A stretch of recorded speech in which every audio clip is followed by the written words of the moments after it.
Oh, di Palembang. Habib namanya siapa? Najib Ustaz. Bukan Najib. Habib Najib. Alnya al apa, Habib? Nah, apa? Alnya al apa? Ba'bud. Mahmud. Alamatnya mana, Habib? Anak di Malaman anak. Jalan Hidayah di Asyari dulu. Ya, Habib. Gimana, Ya, Habib? dari sana. Karena kan istri dirawat di rumah sakit Dr. Muhammad Hussein.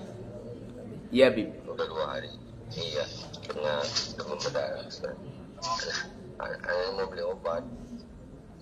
Ya, Habib. Semalam di sini rumah dokter. Basicnya ada pagi ini. Dapat 250.000, hampir setengah nggak bisa, separuh. Hampir penuh harus. Ya, Habib. Silakan ke sini, Bib. Saya beri uang, Bib. Apa? Ke rumah saya, Bib, tak beri uang.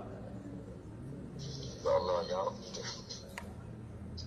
Jauh. Kalau uang di rekening nggak ada, Bib, kosong. Ya Allah, gimana ya? Ya kalau memang bisa nolong dikirim memang alhamdulillah. Tapi kalau memang ya ada susah, karena juga nggak bisa ngomong apa. Benar-benar. Kalau di ATM pasti nggak ada, Bib.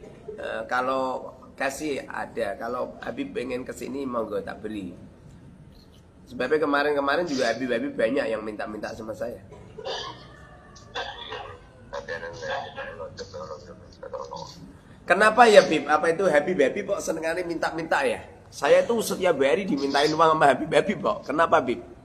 Oh gitu ya. Heeh. Itu nggak paham. Kenapa ya? Adalah. Padahal kan duriyah Rasulullah itu kan nggak boleh menerima zakat kan? Gue nggak paham mana sih. Nah ya kalau panjenengan ini duriyah Rasulullah apa enggak, Bib? Duriyah Rasul kan, Bib? Benar. Lah ya kalau duriyah Rasulullah kan semestinya kan menerima zakat saja tidak boleh apalagi minta-minta gitu. Iya, Bib. Tolong aja. Tapi kalau memang nggak bisa, nggak boleh. Saya sudah nggak apa-apa. Kesini aja, Bib, tak beri, Bib. Kesini nanti tak beri, Bib. Kalau Habibnya kesini datang ke rumah saya nanti saya beri. Tapi kalau transfer di rekening nggak ada, Bib. Udah nggak apa-apa sih, saya dipaksakan. Ya, Bib. Ya, Bib. Telepon. Ya, Bib. Ya, Bib. Telepon sama. Ya.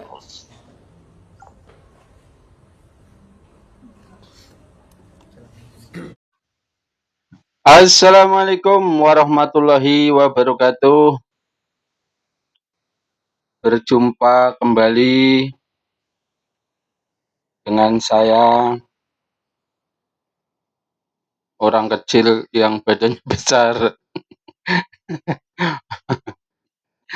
Ya, masih di Suara Kaki Lima ya. Selamat pagi, selamat beraktivitas. Ini hari Selasa ya. Setelah kemarin kita merayakan mentasyakuri, mentadaburi di antara nikmat Tuhan yang diberikan kepada bangsa ini, yaitu kemerdekaan Republik Indonesia. Tentunya kita harus melanjutkan perjuangan-perjuangan para pahlawan yang sudah gugur demi mempertahankan negeri ini, demi kemerdekaan negeri ini. Para pahlawan yang telah berjuang, yang telah berkorban jiwa dan raganya. Tentunya kita sebagai generasi-generasi bangsa ini tentunya melanjutkan daripada perjuangan-perjuangan para pahlawan itu. Oke teman-teman, sebagai pembuka saja itu, jadi pada video kali ini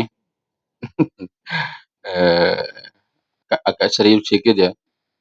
Pada video kali ini kebetulan saya lihat satu video, kalau tidak salah Kiai Muharol ya. Kiai Muharrar rahimahullah. Itu tadi yang videonya di awal itu, yang videonya di awal itu kalau tidak salah ya Kiai Muharrar itu.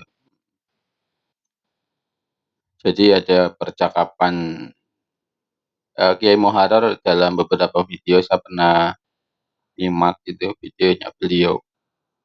Itu katanya beliau dulunya adalah muhibin juga gitu katanya.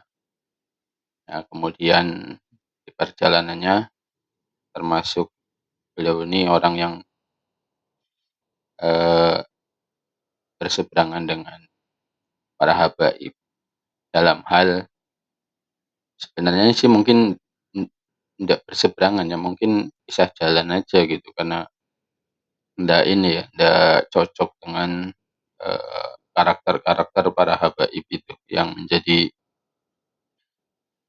eh, orang-orang terdepannya para habaib.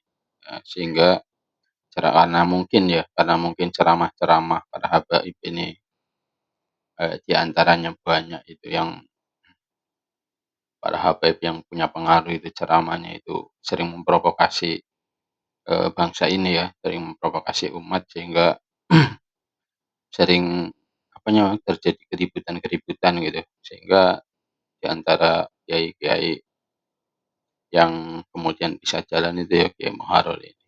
Kemungkinan seperti itu ya, mohon maaf kalau salah. Diluruskan aja. Saya ingin menanggapi itu video yang tadi itu. Jadi itu ya yang katanya kaum Mbak Alawi itu katanya adalah Duliyah Rasul, kemudian punya kebiasaan yaitu minta-minta kepada para muhibin gitu kan, entah itu muhibinnya kiai atau bukan kiai, itu kan sering sekali melakukan hal seperti itu. Jadi memanfaatkan kemuliaan nasabnya itu, untuk mendapatkan keuntungan-keuntungan dunia gitu, untuk mendapatkan materi lah istilahnya gitu. Biasanya orang kan kayak gitu, orang-orang itu memanfaatkan derajat kedudukannya untuk mendapatkan materi-materi yang sifatnya duniawi gitu kan. Nah, sehingga banyak sekali fenomena-fenomena seperti itu ya, perilaku-perilaku seperti itu, seperti yang disebutkan tadi itu, ya para habaib katanya banyak yang minta kepada beliau gitu kan, yang minta-minta kepada beliau gitu kan. Ini kan sebenarnya satu hal tindakan yang tidak patut lah gitu kan, tidak patut.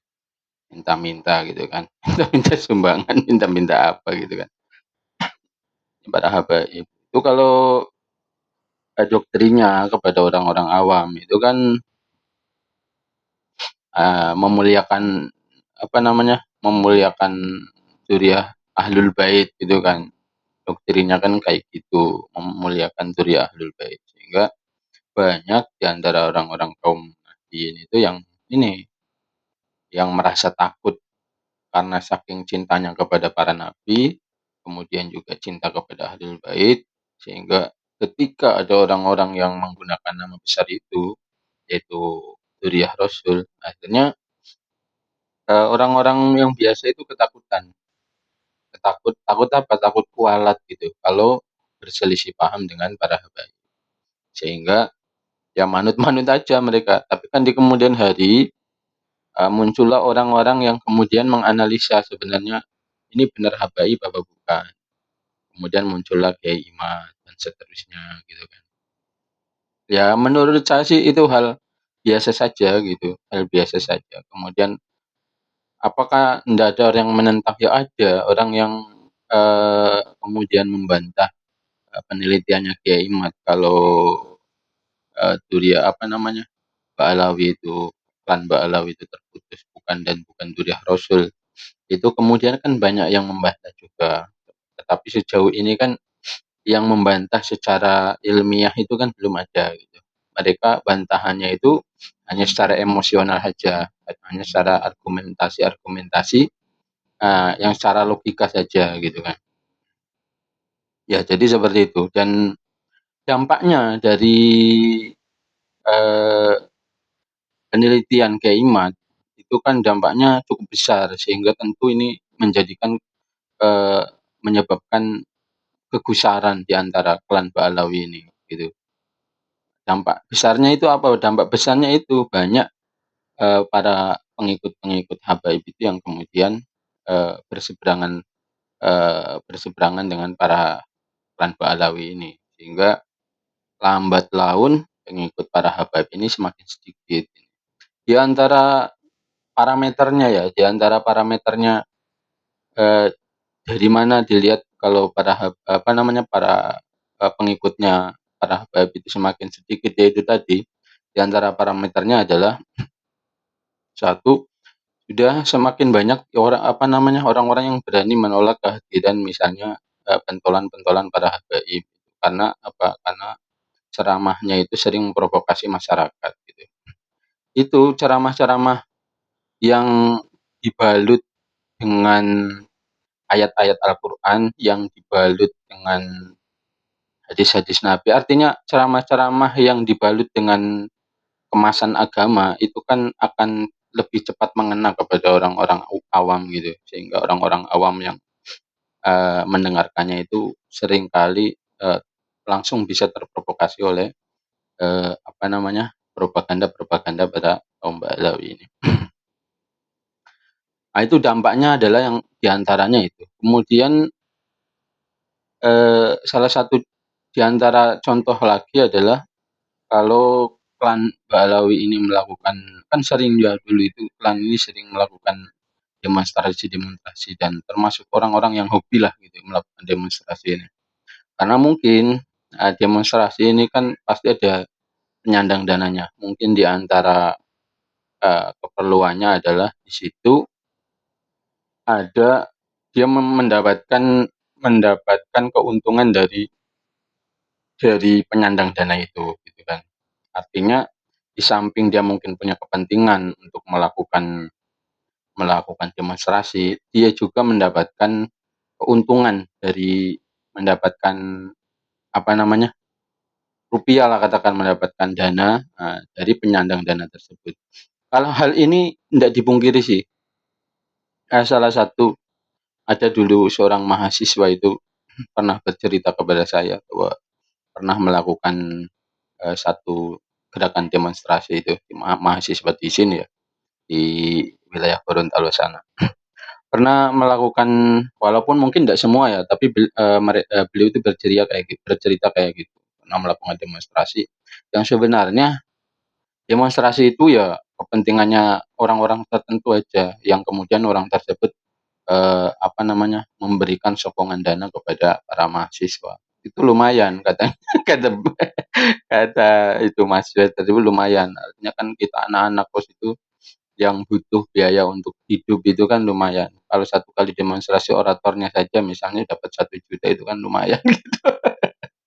Belum korlap-korlapnya gitu kan, korlap-korlapnya dapatlah 500 apa 300 gitu. Kan lumayan, kita yang mahasiswa misalnya harus bayar kos, apa, untuk beli rokok dan seterusnya lumayan dia bilang gitu. Di antaranya, saya kira ndak dipungkiri karena semuanya itu butuh biaya, ndak mungkin tidak ada penyandang dananya gitu kan. Nah itu di antara, kenapa, klan-klan ini sering, hobi sekali melakukan ini ya, melakukan demonstrasi-demonstrasi.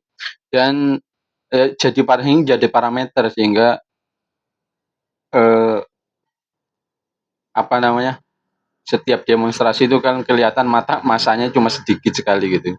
Bahkan yang terbaru kemarin yang, katanya, ungkapannya Guru Gembul itu mengatakan bahwa, reunian 212 itu ternyata hanya dihadiri oleh sedikit orang gitu kan. Karena kemungkinan itu puncak-puncaknya klan Ba'alawi melakukan, demonstrasi itu kan waktu zamannya Ahok itu kan puncak-puncaknya sampai jutaan itu, bisa mengumpulkan orang jutaan, sampai Jakarta itu penuh, padet gitu kan. Itu orang tertuju ke sana karena ya itu tadi, karena apa namanya, demonstrasi itu dibalut dengan kepentingan agama, yaitu yang waktu itu Ahok itu diduga melakukan penistaan terhadap agama Islam, yaitu Al-Qur'an yang dipropagandakan oleh mereka gitu. walaupun kebenarannya secara hakikat itu kan walau alam bisawab. Dan yang kemudian mungkin masyarakat semenjak itu kemudian orang-orang itu jadi lebih tercerdaskan gitu kan, lebih tercerahkan gitu kan. Ternyata gerakan-gerakan tersebut itu ada kepentingan-kepentingan politik tertentu gitu kan. Nah, kembali lagi ke ini ya, ke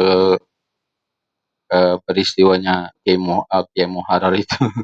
Jadi ya keadaannya seperti itu ya. Jadi sebenarnya adanya oknum-oknum dari klan Ba'alawi yang sering meminta-minta seperti itu.